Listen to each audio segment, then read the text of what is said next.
Good morning friends. Welcome to Gyan Sadhana e learning classes. आणि जे कोविड-19चा प्रादुर्भाव जो चालू आहे आणि एवढ्या संकटामध्ये ज्ञानसाधना प्रतिष्ठानने आपल्याला घरी बसून शिकण्याची प्रत्येक सब्जेक्टचं नॉलेज मिळवण्याची जी संधी या ठिकाणी उपलब्ध करून दिलेली आहे, जो प्लॅटफॉर्म या ठिकाणी आपल्याला जो उपलब्ध करून दिलेला आहे, त्यासाठी आपले संस्थेचे अध्यक्ष प्राध्यापक आदरणीय किरण सोनटक्के सर आणि सचिव सौ शीतल सोनटक्के मॅडम यांचे आपण सर्वच खूप आभारी आहोत की सर मॅडमच्या प्रेरणेतून आपल्याला हे जे ई लर्निंगचा जो ॲप या ठिकाणी उपलब्ध झालेला आहे, त्या माध्यमातून खरोखरच त्या ठिकाणी आपली स्टडी होत आहे, आपला अभ्यास होत आहे. आणि जेव्हा ऑफलाईन सुरू होईल तेव्हा या ठिकाणी सर मॅडम आपल्याला जेव्हा शासनाच्या सूचनेनुसार या ठिकाणी बोलून घेतील तेव्हा आपण पुन्हा या ठिकाणी आपल्या ऑफलाईन तासिका सुरू करणार आहोत. तर असो विद्यार्थी मित्रांनो, लास्ट पिरियडमध्ये आपण फोर्स हा जो टॉपिक आहे आपण स्टार्ट केला होता, त्या टॉपिकचं नाव होतं force and laws of motion. तर चला आपण पुन्हा एकदा या ठिकाणी स्टार्ट करणार आहोत आपल्या या टॉपिकला, जे force and laws of motion आहे. अत्यंत सोपं या ठिकाणी प्रकरण आहे, सोपा टॉपिक आहे. त्या बाबतीच्या आपण बऱ्याचशा संकल्पना समजून घेतलेल्या आहेत. मागील तासिकेमध्ये in the last period we learn the types of the forces. You know very well about the types of the forces. That is first one is the balanced and the unbalanced force. याचे definition आणि याचे सविस्तर examples या ठिकाणी आपण पाहून घेतलेले आहेत. दुसरा जो टाईप या ठिकाणी आपल्याला स्टडी करायचा आहे तो टाईप आहे कॉन्टॅक्ट फोर्स, जो या ठिकाणी आपल्याला आज स्टडी करायचा आहे, जो दुसऱ्या क्रमांकाचा आहे. ओके. त्यानंतर आहे तिसरा प्रकार नॉन कॉन्टॅक्ट फोर्स. हे आपल्याला उद्याच्या तासिकेमध्ये बघायचं आहे, आपण पाहणार आहोत. तर आजचा जो प्रकार आहे प्रकाराचा फोर्सचा तो दुसरा प्रकार आहे, त्याला म्हणतात कॉन्टॅक्ट फोर्स. तर dear students, today we are learning the second type of the contact force and this such kind of the contact force they are further classified into the two types. आपल्याला माहिती असायला पाहिजे की याचे दोन असे प्रकार पडलेले आहेत. पहिला जो प्रकार आहे त्याचं नाव आहे स्नायुबल, त्याला मराठीत असं म्हटलं जात असतं, आणि in English we call it as the muscular force. You know regarding about this muscular force. आपल्याला माहिती आहे या मस्क्युलर फोर्सच्या बाबतीमध्ये, म्हणजेच अर्थात या ठिकाणी muscles are including of the bodies in the creating the force. हे फोर्स क्रिएट करण्यासाठी मसल्स समाविष्ट आहेत, इन्क्लूड आहेत. And second type is the frictional force. Okay. Friction is creating in between the two objects and the motion creating in the objects. Two or more than the two objects in between, they are involving the muscular forces and the frictional forces. Let us start the second type of the force, that is the contact force. Okay, contact force या ठिकाणी आपण start करत आहोत. सर्वप्रथम आपण contact फोर्सची definition या ठिकाणी पाहणार आहोत. We are discussing regarding about the contact force. Okay, what is the question? Define contact force. Force that acting only when there is a physical contact between the two objects. Okay, and interacting between these the two objects, they are creating the force. That such kind of the force we call it as the contact force. Okay, लक्षात घ्या, मी तुम्हाला explanation मराठीमध्ये या ठिकाणी देऊ इच्छितो. सर्वप्रथम तुम्हाला एक्सप्लेनेशन मी इंग्लिशमध्ये सांगितलं होतं, त्याचाच अर्थ या ठिकाणी मराठीमध्ये असा आहे की दोन किंवा दोनपेक्षा ऑब्जेक्ट्स या ठिकाणी असणं गरजेचं आहे. एक ऑब्जेक्ट आहे आणि त्या ऑब्जेक्टच्या आतमध्ये जे इंटरॅक्शन आहे तर ते लगत आहे, त्यांचा परस्पर संबंध आहे, तरच त्या ठिकाणी हा फोर्स या ठिकाणी तयार होत असतो. उदाहरण अतिशय सोपं आहे. पुढचं उदाहरण आपल्या ठिकाणी बघायचं आहे. पहिलं उदाहरण आहे की हा एक व्यक्ती या ठिकाणी एक्सरसाइज करत आहे आणि दुसरा व्यक्ती या ठिकाणी सायकल चालवण्याचं कार्य करत आहे. तर जे मसल्स बॉडीचे या ठिकाणी इन्क्लूड आहेत, ओके, समाविष्ट आहेत एका दुसऱ्या वस्तूवरती, आणि वस्तू आहे या ठिकाणी हे वजन. ओके. दुसऱ्या आकृतीमध्ये एक वस्तू आहे, ऑब्जेक्ट आहे ही सायकल, म्हणजे बॉडी याच्या परस्पर संबंधामध्ये आलेली आहे, interacting the okay this objects. आणि या व्यक्तीचा जो हात आहे तो कॉन्टॅक्टमध्ये आलेला आहे या ऑब्जेक्टच्या. ओके, असं हे उदाहरण या ठिकाणी आपण समजून घेऊ शकतो. वळूया त्याच्या डेफिनेशनकडे. फोर्स ॲक्ट होत आहे only there is a physical contact between the to interacting objects. दोन ऑब्जेक्ट्स या ठिकाणी आपण उदाहरणं बघितले होते. त्या पिक्चरमध्ये तुम्हाला दोन ऑब्जेक्ट दिसलेले आहेत. हे एक व्यक्ती मस्क्युलर फोर्स क्रिएट करणार आहे या वेटवरती, आणि ही दुसरी व्यक्ती आहे जी सायकल चालवतो आहे, ती फोर्स एक्झर्ट करत आहे या सायकलवरती आणि त्या दोन्हीमध्ये मुवमेंट ही क्रिएट होणार आहे, मुवमेंट ही स्टार्ट होणार आहे. Okay, between two interacting objects are known as the contact force. त्यालाच कॉन्टॅक्ट फोर्स असं म्हणतात.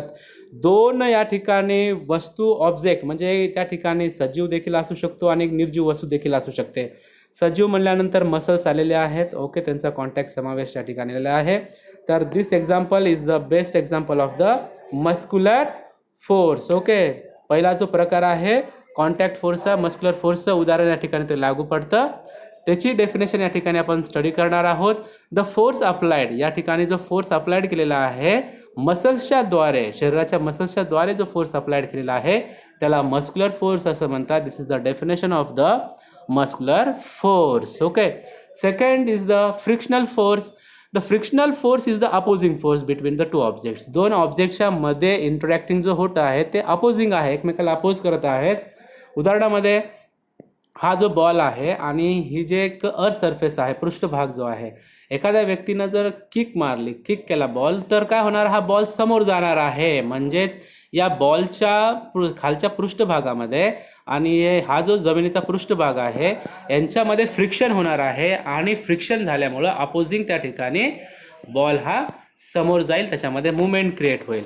आता दोन प्रकाराचे सरफेस असतात हे आम्हाला माहिती असणं गरजेचं आहे. पहिला जो सरफेस आहे, पहिला सरफेस आहे, लक्षात घ्या, पहिल्या सरफेसला आम्ही म्हणणार आहोत स्मूथ, SMOOTH, स्मूथ त्याला असं म्हणतात. आणि दुसरा जो आहे त्याला म्हणतात रफ, ROUGH, म्हणजे रफ सरफेस असं आपण त्याला म्हणणार आहोत.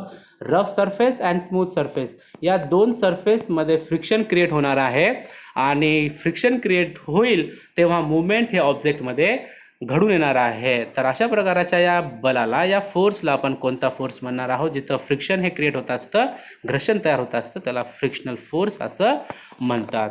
तर फटाफट स्क्रीनवरती दिसणाऱ्या ह्या तिन्ही डेफिनेशन्स तुम्हाला लिहून घ्यायच्या आहेत. अत्यंत सोपे आहेत. पहिली डेफिनेशन कॉन्टॅक्ट फोर्सची आहे आणि त्याचे जे सब टाइप्स आहेत muscular force and we called it as the frictional force. ह्या दोन्हीच्या डेफिनेशन्स तुम्हाला लिहून घ्यायच्या आहेत. ओके, चला तर आता वळूयात आता नेक्स्ट एक्झाम्पलकडे, पुढच्या उदाहरणाकडे.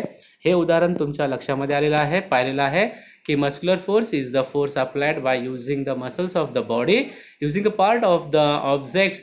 Okay, on the objects with the help of the arms or the legs. Okay, first example is the weightlifting. Okay, and second one is the bicycle riding. It is the best example. Okay, you know very well about this second example.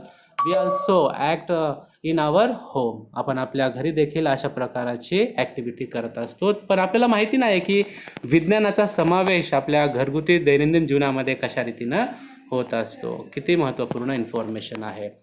चला विद्यार्थी मित्रांनो, वळूयात आता next एक्झाम्पलकडे. जे example आहे frictional फोर्सचं. जी frictional फोर्सची definition आपण पाहिली होती, त्याचे एक्झाम्पल्स या ठिकाणी आपण पाहत आहोत. पहिलं जे एक्झाम्पल दिसत आहे, पहिल्या एक्झाम्पलमध्ये एक मुलगी या ठिकाणी तो गाडा या ठिकाणी ढकलत आहेत. म्हणजे या ठिकाणी मस्क्युलर फोर्स देखील ॲक्ट होत आहे आणि खाली जे आम्हाला दिसतंय तर इथं फ्रिक्शनल फोर्स दिसतात. जमिनीचा हा पृष्ठभाग आहे खालचा. ओके, तो रफ सरफेस आहे आणि हा जो चाक आहे, हा जो रोलर आहे, चाक जो आहे तो सुद्धा कसा आहे, यस, तो सुद्धा रफ सरफेस आहे. म्हणजे दोन्ही रफ सरफेसवरती फोर्स एक्झर्ट केल्यानंतर मुवमेंट क्रिएट होऊ शकते. एक स्मूथ असेल आणि दुसरी रफ असेल तरी मुवमेंट होऊ शकते. दोन्ही स्मूथ असतील सरफेस, दोन्ही पृष्ठभाग जर स्मूथ असतील तर मुवमेंट होणार नाही. ओके, स्मूथवरती फ्रिक्शन हे घडून येत नसतं. एकतर सरफेस त्या ठिकाणी रफ असावा किंवा दोन सरफेस या ठिकाणी एक स्मूथ आणि दुसरा रफ असावा. दोन्ही जर स्मूथ सरफेस असतील तर मुवमेंट क्रिएट होणार नाही आहे. Okay, this is the first example. सारखंच आहे. दुसरंसुद्धा या ठिकाणी सारखंच आहे. तिसरं जे या ठिकाणी आपण उदाहरण एक्झाम्पल पाहत आहोत तर तो अतिशय बेस्ट एक्झाम्पल आहे. आपण प्रत्येकजण ही ॲक्टिव्हिटी घरी करत असतो, शाळेमध्ये करत असतो. पहा उदाहरण एक्झाम्पल काय दिलेलं आहे या ठिकाणी. एक विद्यार्थी वहीवरती पेन्सिल किंवा पेन चालवत आहे. वहीचा आणि पेन्सिलचा जो पृष्ठभाग आहे ते एकमेकांच्या अपोजिट या ठिकाणी क्रिएट होत आहे, म्हणून तर आपल्याला वहीवरती व्यवस्थित सर्व गोष्टी ह्या लिहिता येतात. मग हे जे उदाहरण आहे याच्यामध्ये आम्हाला दोन्ही एक्झाम्पल दिसतात, मस्क्युलर फोर्सचे दिसतं आणि फ्रिक्शनल फोर्सचं दिसतं. याच्यामध्ये ही मस्क्युलर फोर्स पण आहे आणि फ्रिक्शनल फोर्स पण आहे. म्हणजे पेन्सिलचा हाताशी कॉन्टॅक्ट आणि हे जी बॉडी आहे, दोन्ही व्यक्तींची जी बॉडी आहे या गाड्याच्या संपर्कामध्ये येत आहे. दोन्ही ऑब्जेक्टचे एकमेकांशी कॉन्टॅक्ट आहेत.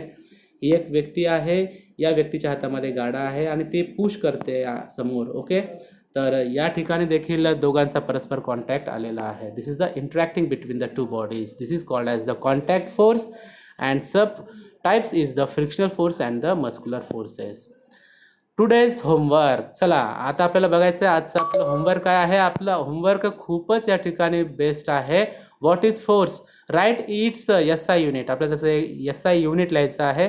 दुसरा प्रश्न आहे write the 2 effects of the forces. 2 परिणाम या ठिकाणी आपल्याला लिहायचे आहेत फोर्सचे. तिसरा प्रश्न आहे write the types of forces. फोर्सचे टाईप या ठिकाणी आपल्याला लिहायचे आहेत. चौथा प्रश्न आहे डेफिनेशन लिहायची आहे बॅलन्स्ड आणि अनबॅलन्स्ड फोर्सची. आणि हे चारही प्रश्न आपण मागील पिरियडमध्ये लेक्चरमध्ये अटेंड केलेले आहेत. आणि पाचवा जो प्रश्न आज आपण स्टडी केलेला आहे तो या ठिकाणी आपल्याला होमवर्कमध्ये लिहायचा आहे. जेवढे मस्क्युलर फोर्सचे एक्झाम्पल असतील तेवढी त्यांची यादी बनवायची आहे. फ्रिक्शनल फोर्सचे जेवढे एक्झाम्पल्स आहेत त्यांचीही यादी तुम्हाला बनवायची आहे. And all this 5 question you must be write in your homework notebook and complete it and send me on my WhatsApp number.